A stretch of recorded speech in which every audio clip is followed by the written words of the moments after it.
quand le Seigneur donne la parabole, là, il y a des choses qui empêchent que l'écoute puisse aboutir à la pratique et apporter du fruit. Ces choses-là, il les a présentées. Hein.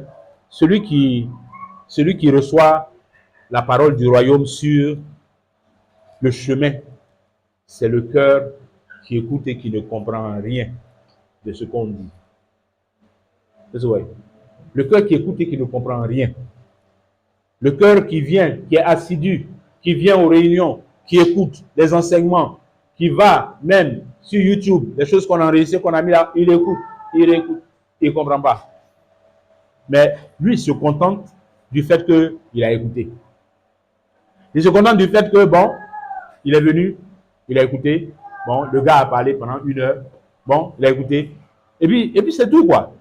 Il a accompli un rituel religieux. Elle est venue, elle a écouté, elle a entendu, on a prêché, on a parlé, et puis elle est partie.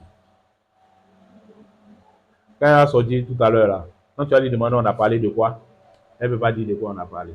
C'est ce cœur-là, c'est le premier type de cœur. Et ce n'est pas bon. Il faut changer ça. Il faut changer ça. Il ne faut pas rester dans ça. Il faut changer ça. Il faut que le cœur là s'ouvre pour comprendre. Chercher à comprendre. Chercher à comprendre. Il y a des obstacles qui viennent et qui font qu'on ne comprend pas. Peut-être que français, on a parlé là, c'était trop dur pour toi, tu n'as pas compris. Ça peut être un obstacle. Peut-être que tu es venu dans des dispositions qui n'étaient pas favorables à la compréhension de cet enseignement. Donc, il faut venir dans de bonnes dispositions qui vont te permettre de comprendre. Peut-être qu'au moment où l'enseignement était en train d'être donné, tu n'as pas compris immédiatement là. Mais Dieu merci, c'est enregistré et puis on met ça en ligne. Tu t'en vas réécouter pour ne pas rester au stade de la semence qui a été reçue le long du chemin. Tu as fini d'écouter là, même si tu n'as rien compris, tu as la possibilité d'aller réécouter encore et réécouter et réécouter. Et même si ça ne te permet pas de comprendre encore, tu as la possibilité de t'adresser à ceux et celles qui ont compris et qui peuvent t'aider aussi à comprendre parce que tu dois chercher à comprendre. Il ne faut pas dormir sur tes ignorances. Il ne faut pas te satisfaire de tes ignorances. Non. Il faut chercher la lumière. Il faut chercher à comprendre. Il présente également d'autres types d'obstacles. Ceux et celles dont le cœur est embrouillé par les soucis de cette vie, par les plaisirs. Ceux et celles dont le cœur est occupé ou préoccupé par d'autres choses. Ils n'ont pas le cœur disposé à recevoir la parole de Dieu de façon appropriée, de sorte qu'elle puisse produire son fruit en eux, apporter des transformations, des changements dans leur vie. Ceux dont le cœur est encombré de tout ça. Quand ton cœur est encombré de beaucoup de choses, ça ne permet pas à la parole de Dieu de grandir. Quand tu n'as pas de persistance, quand tu n'es pas régulier dedans, parce que c'est la régularité là aussi qui donne la persistance. Quand ton contact avec la parole de Dieu, c'est une fois en passant, tous les 2 mois, 3 mois. Et quand je dis contact, je parle d'un contact sérieux. Je parle d'écouter Dieu de façon sérieuse. Et la façon la plus sérieuse d'écouter Dieu, c'est être déjà dans les dispositions d'obéir à ce qu'on va entendre, avant même de l'avoir entendu. Être dans les dispositions d'obéir, de passer à la pratique.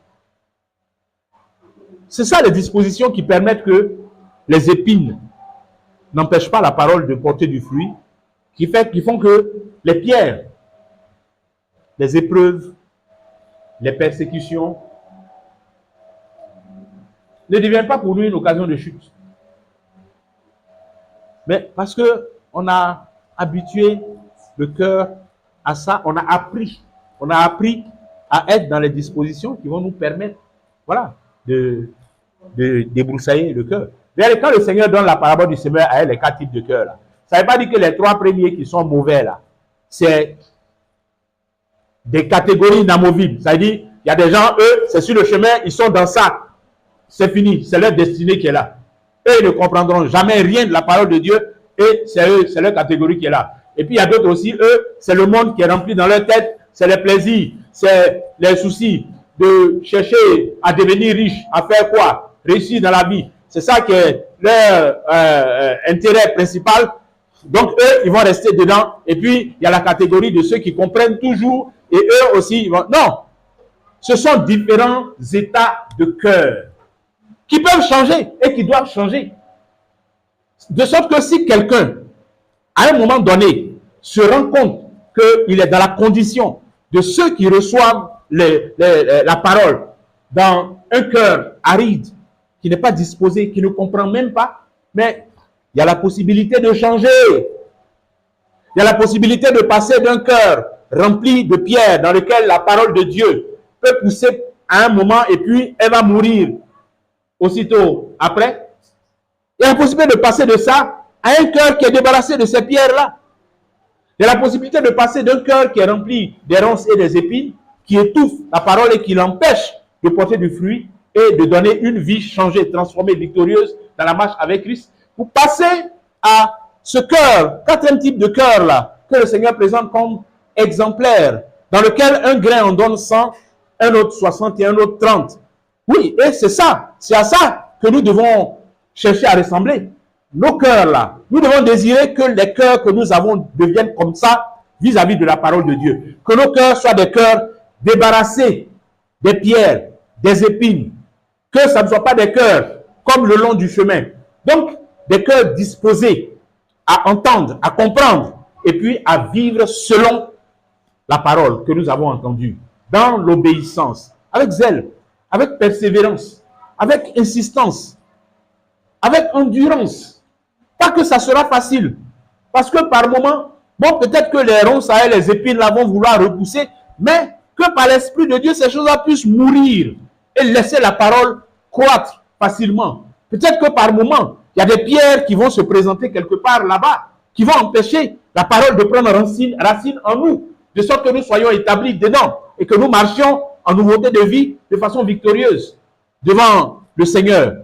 Mais quand ça arrive, que nous ayons dans le Seigneur les ressources pour dégager ces pierres-là, pour débarrasser nos cœurs de ces pierres, pour débarrasser nos cœurs de toutes les convoitises, de toutes les choses qui nous distraient, qui nous éloignent, qui éparpillent notre attention et qui ne nous permettent pas de nous concentrer vraiment et sincèrement sur la parole de Dieu afin qu'elle produise son effet. Parce que c'est un cœur qui est concentré sur la parole, un cœur qui désire plaire à Dieu, c'est ce cœur-là. C'est lui qui est capable de porter beaucoup de fruits. Ça dit, c'est à ce cœur-là que nous devons aspirer. Si nous voulons être des gens qui écoutent la parole de Dieu comme Dieu veut, si nous voulons être des personnes qui respectons cet appel que Dieu nous lance, comme il a fait à Israël dans la loi, écoute Israël, mais à nous également, écoute. Écoute, mon fils, écoute, ma fille, écoute.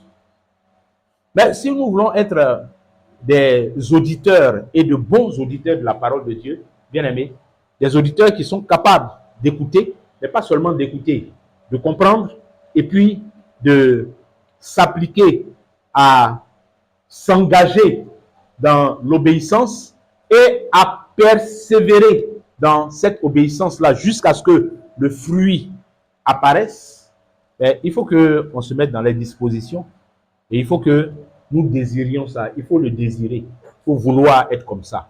Il faut désirer ça. Parce que c'est ça les dispositions dans lesquelles les disciples doivent se mettre. Quand on est dans l'église, c'est comme ça on doit être devant la parole de Dieu. C'est comme ça. Il n'y a pas une autre manière. C'est de cette façon-là qu'on doit se présenter devant la parole de Dieu pour qu'elle ait son effet en nous. Pour qu'elle trouve en nous les conditions favorables à sa production de fruits. Que Dieu vous bénisse.